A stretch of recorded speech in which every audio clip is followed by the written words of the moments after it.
ایک اور آڈیو سوال ہے۔ حضرت السلام علیکم۔ حضرت، میں پرویز خان شہڈول مدھیہ پردیش انڈیا کا رہنے والا ہوں۔ میرا سوال آپ کی خدمت میں یہ ہے کہ میری بیوی کو شادی سے پہلے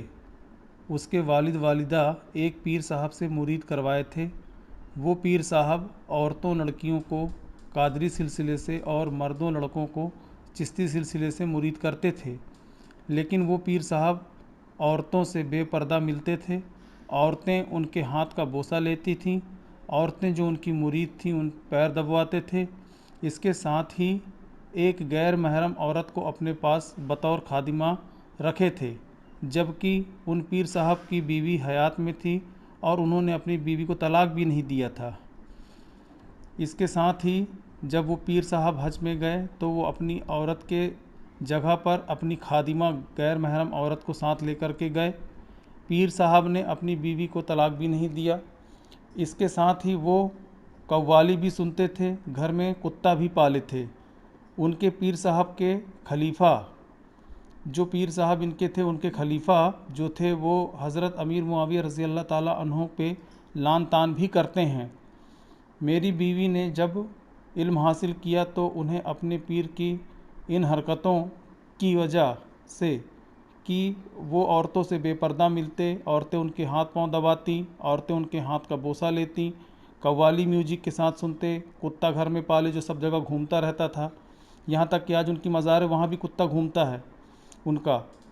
ان کی ان حرکتوں سے اس نے اپنی بیعت ان پیر صاحب سے توڑ دی اور قلب سے حضور اشرف الفقہا رحمۃ اللہ علیہ مفتی مجیب اشرف صاحب قبلہ مفتی اعظم مہاراشٹر کو دل سے اپنا پیر تصور کر لیا۔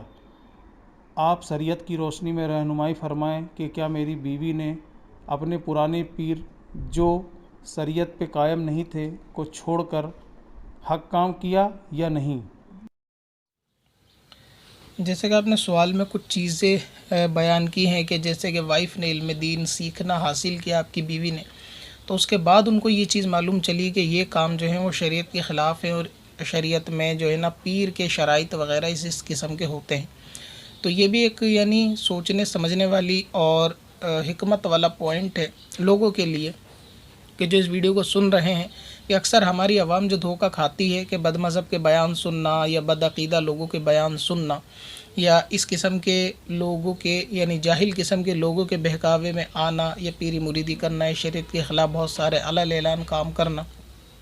تو اس کی ایک وجہ یہ بھی ہوتی ہے کہ لوگوں کے پاس اپنی ضرورت کا علم دین نہیں ہوتا۔ اب کیونکہ بیسک عقائد اور معمولات جو لوگوں کے درپیش آتے رہتے ہیں عموماً،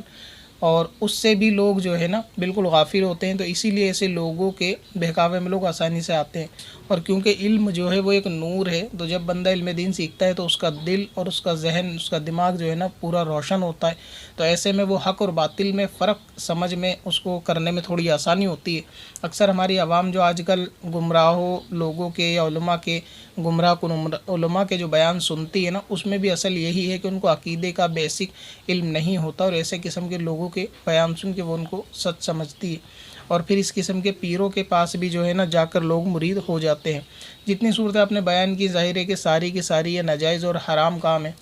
اور ایسے شخص سے مرید ہونا جائز نہیں۔ اب ان کے معاملات سے بھی یہ لگ رہا ہے کہ شاید ان کو شریعت کا علم نہیں ہے، تو اسی لیے ان کے سارے معاملات ایسے ہیں۔ تو ایسے شخص سے بیعت ہونا،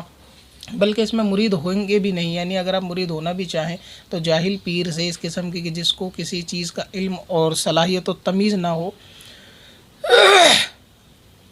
تو ایسے شخص سے جو ہے وہ بیعت ہونا جائز بھی نہیں ہے۔ تو آپ کی بیوی ان سے بیعت توڑنا تو دور، جب بیعت ہوئی ہی نہیں تو توڑنے والی کوئی بات بھی نہیں ہے۔ اور جن سے انہوں نے کہا کہ اشرف الفقہا سے وہ مرید ہونا چاہتی ہیں، دل سے مرید انہوں نے اختیار کر لی ہے، تو ان کو چاہیے کہ فقط دل سے اختیار نہ کریں بلکہ کسی ذریعے سے، کسی خط کے ذریعے سے، کسی اور شخص کے ذریعے سے اپنی تحریر وغیرہ بھیج کے، اپنی ڈیٹیل بھیج کے ان سے بظاہر مرید ہو بھی جائیں تو زیادہ اچھا رہے گا، تو مرید ہو جانا چاہیے۔ باقی ایسے شخص سے بیعت نہیں ہو سکتے جتنے معاملات آپ نے بتایا، اور یہ کوئی بیعت ہوئی بھی نہیں ہے۔ اصل میں ایسے شخصوں سے دور بھی رہنا چاہیے اور کسی صحیح کامل پیر سے بیعت ہونی چاہیے، اور جس سے بھی مرید آدمی ہوگا نا، اس کا جو ہے وہ باشرہ کے ساتھ ساتھ عالم دین ہونا بھی